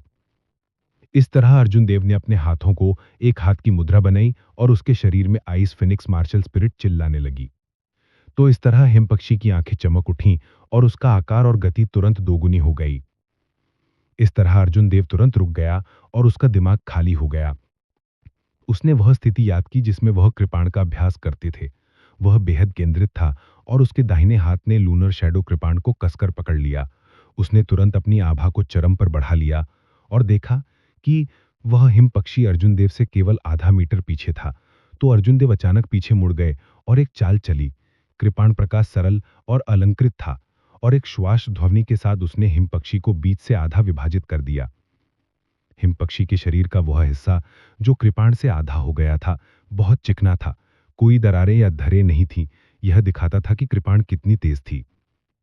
वैद्या के दिल में आश्चर्य का एक निशान कौंध गया। उसकी लंगड़ा आंखों में कोई लहर नहीं थी और उसकी अभिव्यक्ति नहीं बदली। अर्जुन देव ने जिस क्षण अपनी कृपाण खींची, उसका लाभ उठाते हुए अर्जुन देव चले गए और ल्यूशांग मंडप के प्रवेश द्वार को बंद कर दिया। पहली मंजिल पर ज्यादातर ग्राहक आम नागरिक थे। जब उन्होंने अर्जुन देव को दूसरी मंजिल से नीचे उड़ते हुए देखा तो उन्हें पता चला कि लड़ाई चल रही है। वे सभी अपने बिलों का भुगतान करते हैं और चले गए। वैद्य ने अर्जुन देव की ओर भावहीन भाव से देखा और उदासीनता से कहा, नक्शा सौंप दो और मैं तुम्हारे जीवन को नुकसान नहीं पहुंचाऊंगी। अर्जुन देव ने अपनी कृपाण पकड़ ली और सीधे खड़े हो गए। वह मन ही मन ठंडे स्वर में मुस्कुराया। यदि एक साधारण सुपीरियर ग्रेड मार्शल शिष्य को बर्फ के पक्षी ने मारा था तो वह गंभीर रूप से घायल हो जाएंगे, यदि मृत नहीं तो। अब जब उसने उसे एक झटके में बर्फ के पक्षी को तोड़ते हुए देखा और कहा कि वह उसके जीवन को नुकसान नहीं पहुंचाएगी, तो अर्जुन देव केवल इतना कह सकता था कि इस लड़की की योजनाएं साधारण नहीं थीं। अर्जुन देव ने कुछ नहीं कहा। उसने अपने बाएं हाथ से इशारा किया और हवा में बैंगनी लपटों के 5 धागे बन गए। चारों ओर घूमने के बाद वे तेजी से वैद्या की ओर गोली चलाते हैं। वैद्या के हाव भाव ठंडे पड़ गए। यह देखकर कि अर्जुन देव को नहीं पता था कि उसके लिए क्या अच्छा था और वास्तव में उसके खिलाफ एक कदम उठाने की हिम्मत की, उसने ठंड से सूंघा। उसके चारों तरफ का तापमान गिर गया और एक असीम ठंड क्यूई जमीन से ऊपर उठ गई।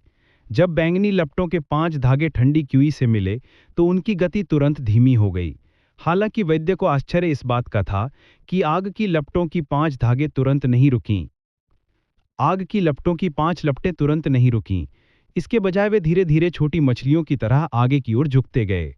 हालांकि उनकी गति धीमी थी, फिर भी वे कभी पीछे नहीं हटेंगे। अर्जुन देव के एक विचार से आग की लपटों के 5 तार एक साथ विलीन हो गए और एक विशाल लौ का निर्माण किया। उनकी गति अचानक विस्फोटक रूप से बढ़ गई। हवा में ठंडी क्यूई अब आग की लपटों की प्रगति को रोक नहीं सकती थी। वैद्या की काली आंखें और भी ठंडी हो गईं। उसके चारों तरफ की ठंडी क्यूई धीरे धीरे द्रवीभूत होने लगी। डी डी ठंडी क्यूई पानी की बूंदों में बदल गई और लगातार वैद्या के चारों तरफ लकड़ी के बोर्डों पर टपकने लगी। पानी की बूंदें जल्दी ही आपस में जुड़ गईं और एक कठोर बर्फ बन गई। डैंग डैंग डैंग, बर्फ की 3 दीवारें बर्फ से उठीं और वैद्या के सामने प्रकट हो गईं। बैंगनी लपटें पहली बर्फ की दीवार से टकराईं और दूसरी बर्फ की दीवार की ओर उड़ती रहीं। अर्जुन देव के विचार बिजली की तरह तेज थे। पहली बर्फ की दीवार से बैंगनी लपटों के गुजरने के बाद वह स्पष्ट रूप से महसूस कर सकता था कि आग की लपटों की ताकत काफी कम हो गई थी। वह जानता था कि ये लपटें वैद्या को कोई नुकसान नहीं पहुंचा पाएंगी। मुझे कोई लाभ नहीं मिल पाएगा, मुझे छोड़ना होगा। अर्जुन देव ने अपना मन बना लिया और तुरंत निकटतम खिड़की की ओर उड़ गया। एक superior grade martial grand master के खिलाफ एक superior grade martial grand master स्पष्ट रूप से अतार्किक था। पाएं, तीसरी बर्फ की दीवार से बैंगनी लपटों के टूटने के बाद वे तुरंत हवा में फैल गईं, शून्य में बदल गईं। वैद्य ने अर्जुन देव को उड़ते हुए देखा तो उसकी आंखों में ठंडी रोशनी और भी तीव्र हो गई और उसके महीन काले बल हवा में लहरा रहे थे। बर्फ। वेद्या चिल्लाई और उसके कपड़े फड़फड़ाने लगे। उसकी लंबी स्कर्ट और महीन काले बाल हवा में लहरा रहे थे। उसने ल्यूशांग मंडप की पहली मंजिल पर अपनी धारणा को बंद कर दिया। एक तीव्र ठंड क्यूई अचानक उसके शरीर से फूट पड़ी। शुअ पूरी पहली मंजिल में सब कुछ बर्फ की एक परत से ढका हुआ था जो 2 फीट मोटी थी। एक पल में पहली मंजिल एक बर्फ के महल में बदल गई जिसने ठंडी रोशनी बिखेर दी। मूल रूप से खुली खिड़की अब बर्फ की मोटी परत से ढकी हुई थी। अर्जुन देव की उड़ती हुई आकृति बर्फ में बुरी तरह से दुर्घटनाग्रस्त हो गई। एक जोरदार धमाका हुआ, लेकिन बर्फ बिल्कुल भी नहीं कांपी। अर्जुन देव को विशाल पुनरावृत्ति से वापस जमीन पर गिरा गया था। जिस गति से उसे उड़ने के लिए भेजा गया था वह बहुत तेज था। जब वह बर्फ में दुर्घटनाग्रस्त हो गया तो वह वापस उछल गया। उसने अपने कंधे में एक अतुलनीय दर्द महसूस किया। क्या यह एक जन्मजात रक्तवंश की शक्ति है, एक विरासत में मिली मार्शल स्पिरिट? अर्जुन देव ने बर्फीली रोशनी से चमकते परिवेश को देखा। वह अतुलनीय रूप से चकित था, क्योंकि उसने मन ही मन सोचा, यह बहुत ही भयानक है। विद्या धीरे धीरे आगे बढ़ी। उसके महीन काले बाल पहले ही पूरी तरह से सफेद हो चुके थे। उसकी आंखें बर्फ की तरह ठंडी थी, बिना किसी भावना के। नक्शा सौंप दो और मैं तुम्हारे जीवन को नुकसान नहीं पहुंचाऊंगी, उसने कहा। उसके हर शब्द के साथ बर्फ के महल का तापमान एक पायदान गिर गया। अर्जुन देव के शरीर में बैंगनी थंडर दिव्य मंत्र तेजी से प्रसारित हो रहा था, बर्फ के महल में असीम ठंडी हवा का विरोध करते हुए। जैसे ही अर्जुन देव इस बात को लेकर झुझक रहे थे कि नक्शा निकाल ले जाएं या नहीं, 22 स्पिरिट ब्लड जेट से बाहर कूद पड़ी। वह अर्जुन देव के सामने खड़ी हो गई। उसने एक गहरी सांस ली और उसका बर्फ सफेद पेट थोड़ा फैल गया। उसने अपने मुंह से प्रकाश की एक सफेद गेंद को थूका। दनस्त। जब अर्जुन देव ने बाई की हरकतों को देखा तो उन्होंने मन ही मन शाप दिया। उसने जमीन से धक्का दिया और अपने शरीर में सारा सार खर्च कर दिया। लूनर शैडो कृपाण में बिजली बिना रुके छलांग लगाती रही। हाँ, अर्जुन देव जोर से चिल्लाया और खिड़की की ओर उड़ गया। उसने लूनर शैडो कृपाण को बर्फ की दीवार में घोंप दिया। अर्जुन देव की पूरी शक्ति के प्रहार के तहत कठोर बर्फ पर एक छोटी सी दरार दिखाई दी। Bang bang bang. Arjun Dev को अतुलनीय रूप से चिंता महसूस हुई। उसने अपनी कृपाण वापस ले ली और अपनी मुट्ठी को भींच लिया। दरार पर हिंसक रूप से मुक्का मारा। वह आखिरकार कठोर बर्फ की दीवार में एक छोटा सा छेद बनाने में कामयाब हो गया। अर्जुन देव ने ज्यादा परवाह नहीं की और सीधे बाहर निकल गए। जब वेद्या ने देखा कि अर्जुन देव भागना चाहते हैं तो उसकी आंखों में एक ठंडी रोशनी चमकी। वह एक चाल चलने वाली थी।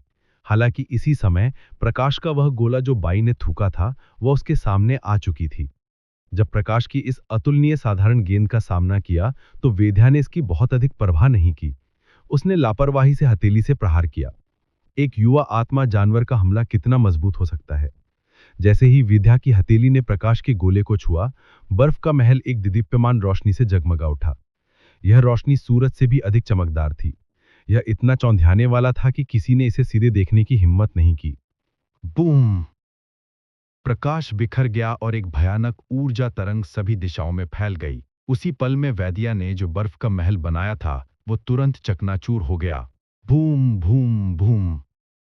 ल्यूशांग पवेलियन की पहली मंजिल के सभी खंभे चकनाचूर हो गए। अगले ही पल पूरा ल्यूशांग मंडप ढह गया। सभी इमारतें मलबे में तब्दील हो गईं। अर्जुन देव जो अभी अभी बाहर निकले थे के पास चकमा देने का समय नहीं था। वो शॉक वेव से मारा गया और हवा में उड़ गया, जिससे मुंह से खून की उल्टी हो गई। ल्यूशांग मंडप के मलबे से एक सफेद आकृति निकली। बाई जल्दी से अर्जुन देव के पास दौड़ी। उसका चेहरा आत्मा से रहित था। इसमें अपना सामान्य चुटीलापन नहीं था, यह निराश और उदासीन था। इसे इस अवस्था में देखकर अर्जुन देव के मन में गुस्सा काफी दूर हो गया। उसने उसे अपने आलिंगन में लिया और तेजी से आगे बढ़ा। ऐसा इसलिए था क्योंकि खतरा अभी टला नहीं था। अर्जुन देव की आध्यात्मिक भावना ल्यूशांग मंडप के मलबे में पनप रही एक राक्षसी आभा को महसूस कर सकती थी। एक गुंजायमान फीनिक्स रोना गूंज उठा। पूरे व्हाइट वाटर शहर में गूंज उठा। बर्फ का एक बहता हुआ शरीर ल्यूशांग मंडप के मलबे से उड़कर हवा में उड़ गया। फिर यह एक विशाल आइस फीनिक्स में बदल गया। आइस फीनिक्स ने हवा में अपने पंख फड़फड़ाए और एक भयानक धारणा सभी दिशाओं में फैल गई। वो अर्जुन देव की पीठ पर बंद हो गया और आकाश में उड़ गया। जिस क्षण वैद्या आइस फीनिक्स में बदलकर उड़ गया, एक छोटी आकृति ल्यूशांग मंडप से बाहर निकली। उसने एक जीथर लिया और उन दोनों की ओर छलांग लगाई। काफी देर बाद धूल से लटपट एक जातसो कोसते हुए मलबे से उठ खड़ा हुआ। उसने उस गंदगी को देखा जो ल्यूशांग मंडप था, जो मलबे में बदल गया था। उसने असंतोष में शाप दिया, मैंने किसका अपमान किया? वह वैद्या है। उन्होंने वास्तव में अपनी विरासत में मिली मार्शल स्पिरिट की उत्पत्ति का खुलासा किया। उसका प्रतिद्वंदी कितना मजबूत है। वास्तव में 1000 मीटर दूर से भी देवलोक राजवंश के समय से मौजूद मार्शल स्पिरिट अभी भी इतना भारी दबाव देता है। आप लोग पहले से नहीं जानते होंगे। ल्यूशांग पवेलियन के लोगों के अनुसार जिस व्यक्ति ने वैद्या को अपनी मार्शल स्पिरिट की उत्पत्ति का खुलासा करने के लिए मजबूर किया, वह केवल एक सुपीरियर ग्रेड मार्शल शिष्य था। इसके अलावा वह एक भारी व्यक्ति लगता है। यह संभव है। वैद्या एक मार्शल ग्रैंड मास्टर हैं। अगर वो एक सुपीरियर ग्रेड मार्शल शिष्य से मिलते हैं तो यह तो एक चींटी को कुचलने जैसा होगा। वो अपने मार्शल स्पिरिट की उत्पत्ति का खुलासा कैसे कर सकते हैं? उन्होंने शायद अपनी मार्शल टेक्निक का भी इस्तेमाल किया होगा। यह बिल्कुल सत्य है। मैं ल्यूशांग मंडप से आया था। वह व्यक्ति वास्तव में केवल एक सुपीरियर ग्रेड मार्शल शिष्य है। पहले उसने नीरज राय को घायल किया और प्राचीन अवशेषों का नक्शा छीन लिया। फिर वह वैद्या के हाथ से बच निकला। आकाश में आइस फीनिक्स 9 स्वर्गों से ऊपर उड़ता हुआ एक ठंडी रोशनी चमकाई। व्हाइट वाटर शहर का हर कोना इसे स्पष्ट रूप से देख सकता था। कई किसान इस पर चर्चा कर रहे थे। व्हाइट वाटर शहर, ज्यांग निवास। मिस्टी स्वॉर्ड संप्रदाय के संप्रदायिक गुरु चमन चौधरी के अंतिम शिष्य ने आकाश में आइस फीनिक्स को देखा। उसकी अभिव्यक्ति थोड़ी बदल गई क्योंकि वह बुदबुदाया, यह कौन है? वास्तव में वैद्या को अपनी मार्शल स्पिरिट की उत्पत्ति का खुलासा करने के लिए मजबूर करने में सक्षम होने के लिए। उसके बोलने के बाद उसके पैरों के नीचे प्रकाश की एक तलवार दिखाई दी जो उसे आकाश में ले गई। वो तलवार की मूर्ति में बदल गया और वेद्या का पीछा किया। जल्द ही वो आकाश में गायब हो गया। जियांग रेजिडेंस के एक अन्य कमरे में रेड्डी कबीले के उत्तराधिकारी हरेंद्र रेड्डी ने आकाश में वेद्या को देखा। उसने अपने चेहरे पर एक चंचल मुस्कान प्रकट की। चमन चौधरी के तलवार पर सवार होकर उड़ने के बाद उन्होंने कहा, दिलचस्प। मैं देखना चाहता हूं कि किस तरह के देवता दोगमिंग प्रांत की 2 प्रतिभाओं को आकर्षित कर सकते हैं। कमरे में हुआ कबीले के कुछ बुजुर्गों ने सलाह दी, क्राउन प्रिंस, हम यहाँ केवल प्राचीन मानव बिजली घर के निवास के लिए हैं। ये सबसे अच्छा है कि कोई परेशानी ना हो। हरेंद्र रेड्डी मंद मंद मुस्कुराए और गर्व से कहा, मेरे पास हुआ कबीले की दुर्लभ उत्परिवर्तित मार्शल भावना है। इस युग में मेरा उदय होना तय है। मुझे कोई नहीं रोक सकता। इतनी छोटी लहर से डरने की क्या बात है? मेरे पीछे मत आओ।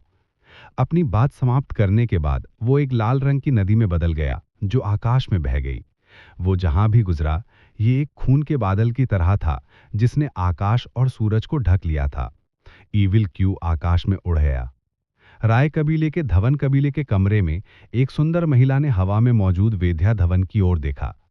उसने चिंतित होकर कहा, दूसरी बुजुर्ग, क्या मिस वेद्या किसी खतरे में है? क्या हमें मदद करने के लिए कदम उठाना चाहिए? गंभीरतापूर्ण और सुशील दूसरे एल्डर के चेहरे पर एक शांत अभिव्यक्ति थी। उन्होंने उदासीनता से कहा, कोई जरूरत नहीं है। अगर वो इतनी छोटी सी समस्या से भी नहीं निपट सकती है तो वो हमारे धवन कबीले की राजकुमारी कैसे हो सकती है? उसी समय राय कबीले के महान हॉल में राय कबीले के प्रमुख जियांग मिंगशुन ने जल्दी से व्यवस्था कर रहे थे। पहले एल्डर, तुरंत लोगों को सैवेज फॉरेस्ट में भेज दो। भले ही वे मरे हों या जीवित हों, उस व्यक्ति को ढूंढो। हमें प्राचीन अवशेष का नक्शा प्राप्त करना होगा। हम 3 प्रमुख शक्तियों के लोगों को इसे प्राप्त करने नहीं दे सकते। दूसरे एल्डर, तुरंत नानलिंग प्रांत से उस सम्मानित अतिथि को प्राप्त करने के लिए निकल पड़ा। इस बार हमारे राय कबीले को कोई आकस्मिक मुठभेड़ मिल सकती है या नहीं, ये उस सम्मानित अतिथि पर निर्भर करेगा। तीसरे बुजुर्ग, ल्यूशांग पवेलियन जाओ और उस कचड़े को ढूंढो। नीरज राय, उसे 1 महीने के लिए बंद कर दो। अर्जुन देव की कृपाण हड़ताल के कारण व्हाइट वाटर सिटी में अंतर्धाराएं बढ़ गईं। हवाओं और बादलों ने रंग बदल लिया। लेकिन बाहरी दुनिया में स्थिति कितनी भी चौंकाने वाली क्यों ना हो, या हवाओं और बादलों में कैसे भी वृद्धि हो, फैट्सो का वर्तमान मूड अधिक दुख में से एक था। ये दुख नदी की तरह बहता रहा और बार बार मोट्सो के कमजोर दिल को बहा देता रहा। यंग मास्टर, बस वहीं मत खड़े रहो। आप 1 घंटे से वहां खड़े हैं। यदि आप वहीं खड़े रहते हैं तो आपके शरीर में समस्याएं हो जाएंगी। ल्यूशांग मंडप के खंडरों में एक नौकर ने शोकग्रस्त अरुण तेजस को सांत्वना दी। हालांकि ल्यूशांग मंडप पूरी तरह से ढह गया था, लेकिन बहुत अधिक हताहत नहीं हुए थे। पहली और दूसरी मंजिल पर मौजूद मेहमान विस्फोट के पहले ही पीछे हट गए थे। तीसरी और चौथी मंजिल पर काश्तकारों की खेती अधिक थी। इमारत ढहते ही वे सब बाहर कूद गए थे। सराय में वेटर और नौकर सभी चालाक लोग थे। जब ऐसा हुआ तो उनमें से एक भी नहीं बचा। ऐसा होने के बाद वे सब फिर से प्रकट हो गए। आह! जैसे ही फैट्सो उन्हें डांटने वाला था, एक मुलायम करहा सुनाई दे रही थी। अरुण तेजस की धड़कन थम गई जब उन्होंने जल्दी से ध्वनि के स्रोत की ओर देखा। कुछ भारी लकड़ी के तख्तों को एक तरफ धकेलते हुए अरुण तेजस ने गंभीर रूप से घायल नीरज राय को देखा। अर्जुन देव ने अपनी छाती पर जो घाव किया था वो बहुत गहरा था। उसके आंतरिक अंगों को देखा जा सकता था। इस समय घाव अभी तक ठीक नहीं हुआ था। खून अभी भी धीरे धीरे बह रहा था। उनका मूल रूप से गंभीर रूप से घायल शरीर ल्यूशांग पवेलियन के ढहने के अलावा वर्तमान नीरज राय अपनी आखिरी सांस पर थे। वो मदद नहीं कर सकता था लेकिन विलाप कर रहा था। वो उतना ही दयनीय था जितना वो हो सकता था। उसका अब उसका सामान्य व्यवहार नहीं था। जिन फैट्सो ने अपनी आंखें घुमाईं और उसके चेहरे पर चिंता गायब हो गई।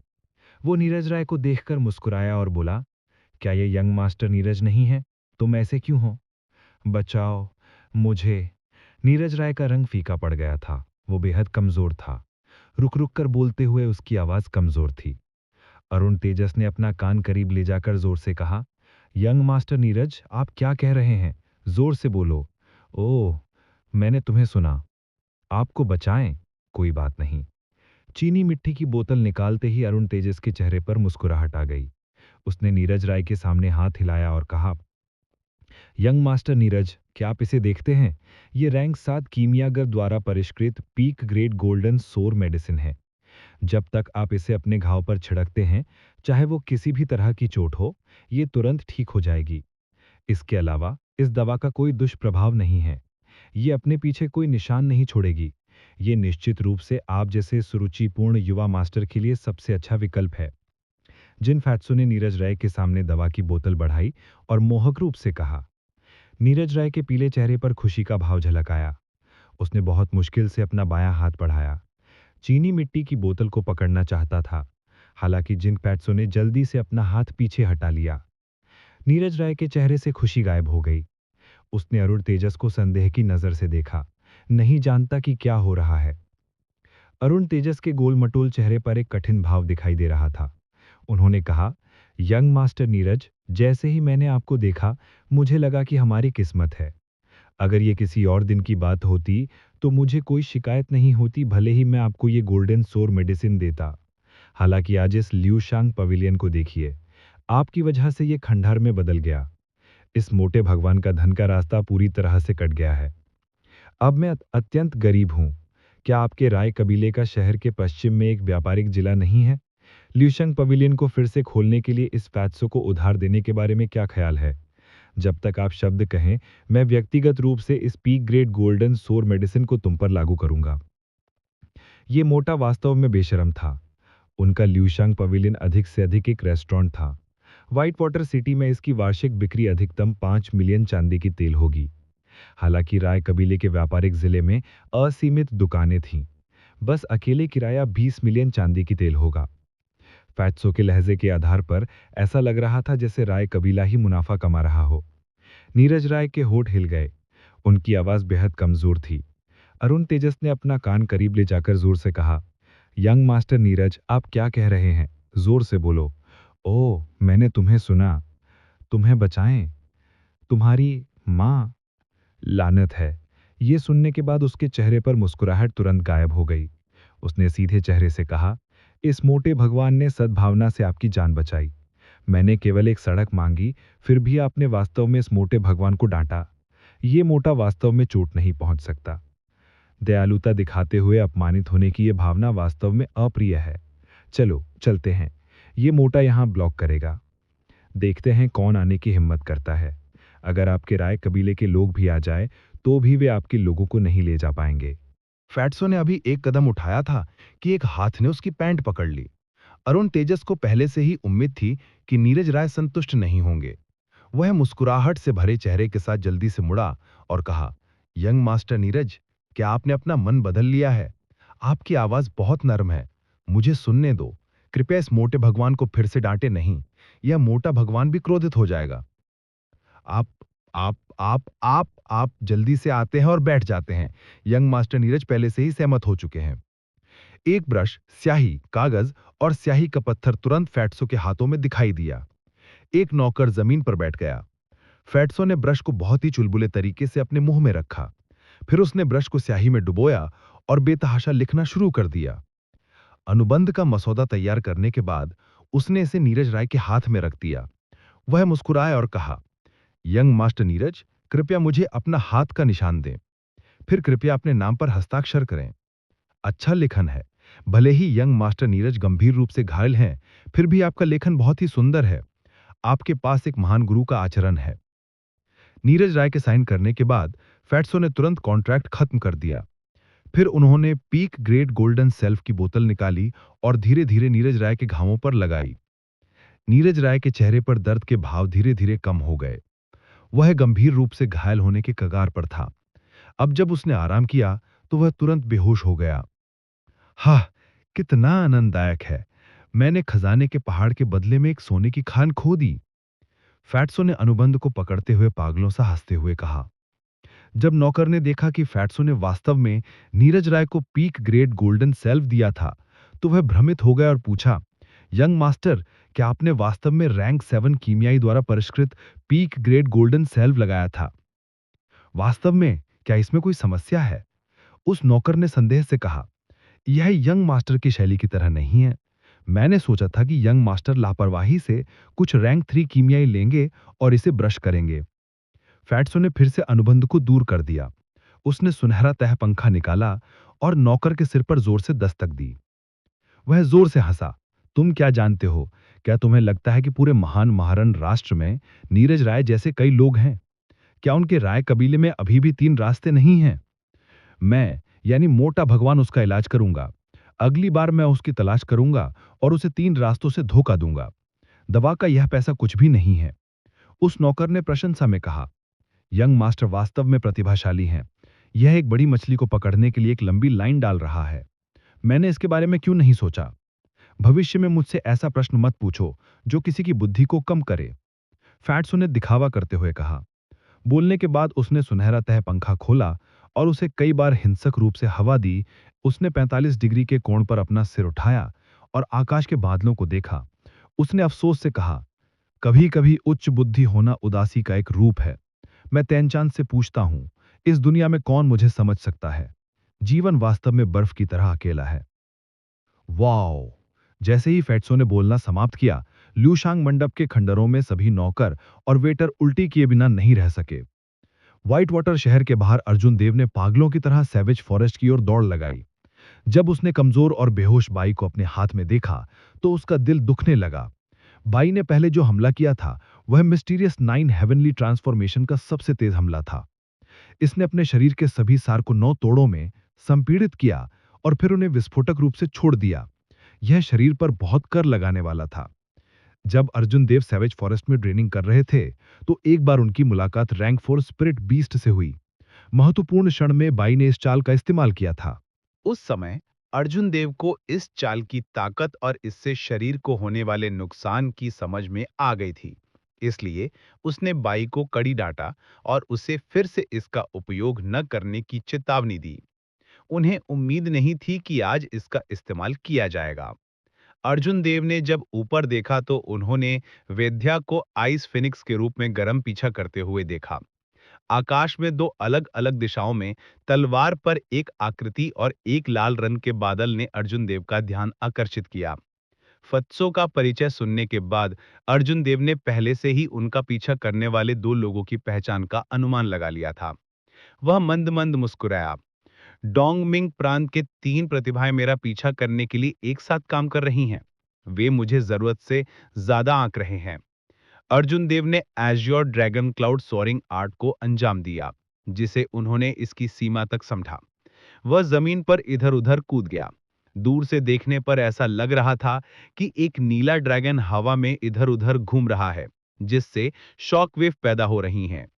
जब तक वह सैवेज वन में प्रवेश करता था, अर्जुन देव को विश्वास था कि वह अपने पीछा करने वाले को हिला सकता है। वह 1 महीने से अधिक समय से सैवेज वन में खेती कर रहा था और इससे बहुत परिचित था। बूम! जैसे ही अर्जुन देव बर्बर वन की परिधि में कदम रखने वाले थे, विद्युता अचानक बर्फ के टुकड़े में बदल गई और अर्जुन देव के सामने गिर पड़ी। बर्फ पानी की तरह जमीन पर पिघल गई। उसके बाद यह लगातार बढ़ता गया। एक पल में यह एक मानव आकृति में बदल गया। अर्जुन देव के सामने वेद्या की खूबसूरत आकृति दिखाई दी। उसके सफेद बाल हवा में लहरा रहे थे और उसकी आंखों में आग का कोई निशान नहीं था। वह एक देवी की तरह थी जिसने नश्वर दुनिया को पार कर लिया था। उसकी ठंडी आवाज ने धीरे से अपना मुंह खोला और कहा, स्केच सौंप दें और मैं तुम्हारे लिए चीजों को मुश्किल नहीं बनाऊंगी। अर्जुन देव ने उसे कोई जवाब नहीं दिया। उन्होंने डॉज करने के लिए लाइटनिंग इवेजन को अंजाम दिया। अगर वह सौंपना चाहते तो अर्जुन देव ने उसे ल्यूशांग पवेलियन में दे दिया होता। अब जबकि वह पहले से ही सैवेज फॉरेस्ट के किनारे पर थे, तो उन्हें इसके लिए लड़ना पड़ा। हालांकि अर्जुन देव को नहीं पता था कि यह नक्शा क्या है, लेकिन यह देखकर कि वह कितनी घबराई हुई है, यह निश्चित रूप से कोई साधारण नक्शा नहीं था। वाह, वाह! आकाश से खून की नदी उतरी। शुआह! खून की नदी जमीन पर उतरी। हुआ यूनफई की आकृति विद्या के पीछे दिखाई दी। ची! तलवार पर सवार चमन चौधरी तेजी से नीचे उतरे और जमीन पर मजबूती से उतरे। उनके पैरों के नीचे प्रकाश की तलवार प्रकाश की किरण में बदल गई और उनके माथे में उड़ गई। वे तीनों अर्जुन देव का पीछा करने की जल्दी में नहीं थे। हरेंद्र रेड्डी ने उन दोनों की ओर देखा और एक भयानक मुस्कान प्रकट की। चूंकि मिस वैद्या इस भट्टे को पकड़ने में कामयाब नहीं हुई, तो इसके बारे में कैसा है? हम तीनों अपनी क्षमताओं का उपयोग करके उसका पीछा करेंगे। कोई फर्क नहीं पड़ता कि स्केच कौन प्राप्त करता है, हम इसे दूसरे पक्ष के साथ साझा करेंगे। तुम क्या सोचते हो? चमन चौधरी के भावहीन चेहरे पर कोई भाव नहीं दिख रहा था। उन्होंने कहा, मैं सहमत हूं। हमारे तीनों कबीले बिन बुलाए आए थे। इन कुछ दिनों से नादित राय दबाव का विरोध कर रहे हैं और नेतृत्व करने से इनकार कर रहे हैं।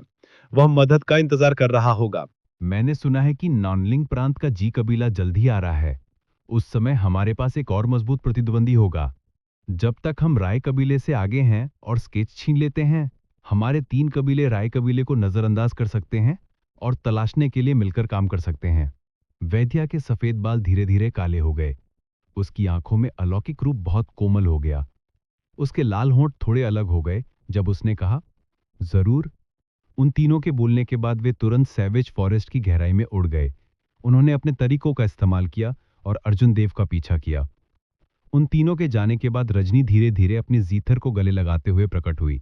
उसने धीरे से कहा, यह वास्तव में blue dragon cloud soaring art है। पिछली बार में गलत नहीं था। 4 पवित्र जानवरों का प्रमुख ब्लू ड्रैगन मार्शल स्पिरिट दुनिया में फिर से प्रकट हो गया है। उसके बोलने के बाद उसने सैवेज फॉरेस्ट में प्रवेश नहीं किया। उसकी आंखों में चिंतन का भाव था। थोड़ी देर बाद उसने अपने जीथर को गले लगाया और जल्दी से व्हाइट वाटर सिटी की ओर दौड़ पड़ी। रजनी के जाने के कुछ ही देर बाद राय कबीले के पहले बुजुर्ग नीरव राय ने राय कबीले के किसानों के एक समूह का नेतृत्व किया और दौड़ पड़े। काश्तकारों का ये समूह सभी मार्शल मास्टर थे और उनमें से कुल 200 से अधिक थे।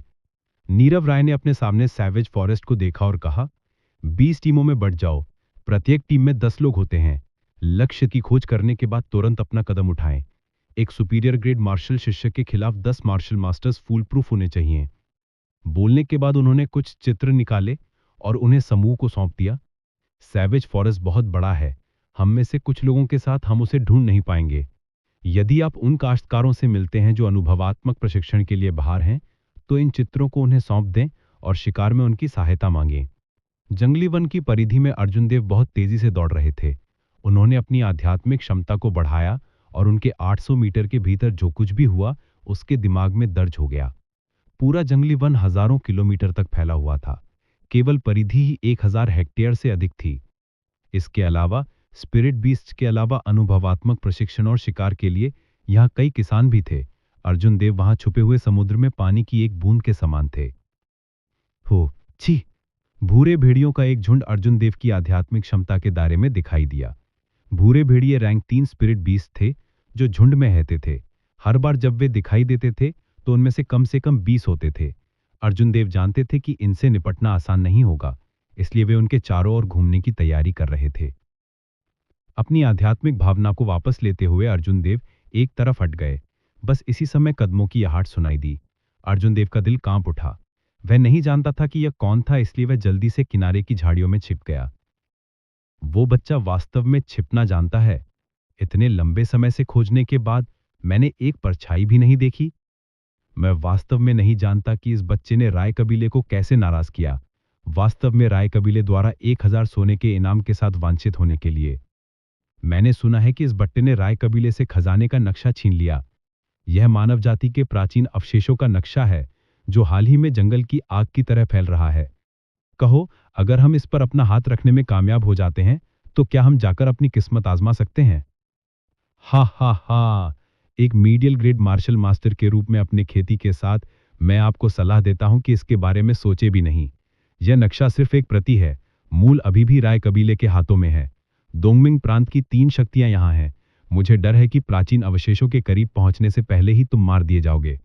हमें बस इस नक्शे को राय कबीले को सौंप देना चाहिए और कुछ पैसे कमा लेने चाहिए।